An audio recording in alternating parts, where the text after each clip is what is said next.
Hello everybody, this is Ayokunle from Blooming Gardens. How you guys doing today? It's been a while. I did a video on YouTube. Been busy, been distracted, and a whole lot of stuff. But hey, I'm here today. Happy New Year 2024. It's gonna be a year of restoration for every one of us in the mighty name of Jesus. All right, this morning I'm gonna be doing about 3 videos today. But the first one I want to talk about is our solar system. All right. I don't know if you can see that water pouring at my back there. You see that? Okay, so that is our solar installation. We have the panels up there, some panels on that place. We have 8 panels in all. You can see how bright the sun is right now, and this very poor water flow rate. Very poor water flow rate. Now let me tell you what's going on. If you're in Nigeria, you will know we have what we call Harmattan, and this period we have what we that we are in the Harmattan period, and that's why water flow rate is really bad, because in time past, when this water is pumping, the pressure coming from here can reach somewhere, as in projectile pressure coming out of this place can be this much, when it is working full throttle. Wow, it's so cold. Ouch. Yeah, it's again part of why it's Harmattan. Now, Harmattan simply means a dust gathering of dust flying in the air, covering the atmosphere. All right. Now, the fact that the sun is out does not mean that dust cover is not there. And once that dust cover is there, it stops the sun rays from really getting into earth, onto the ground level, to be able to power the solar panels. So that's why the water pressure is really low.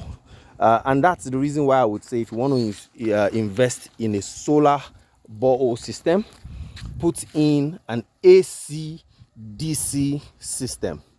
The advantage of that is that on days like this where the water pressure is low, you can switch to your fossil pump, your fuel pump generator, and use it to power the same pump. And when the sun or the haze has gone or blown over, you can go back to full solar system. That's what we do here, and that's what I would recommend. In the last couple of weeks, I've had a lot of people complaining bitterly about the installers. You can see even right now, just a little bit of cloud cover, you can see the water is reducing even further, almost stopping.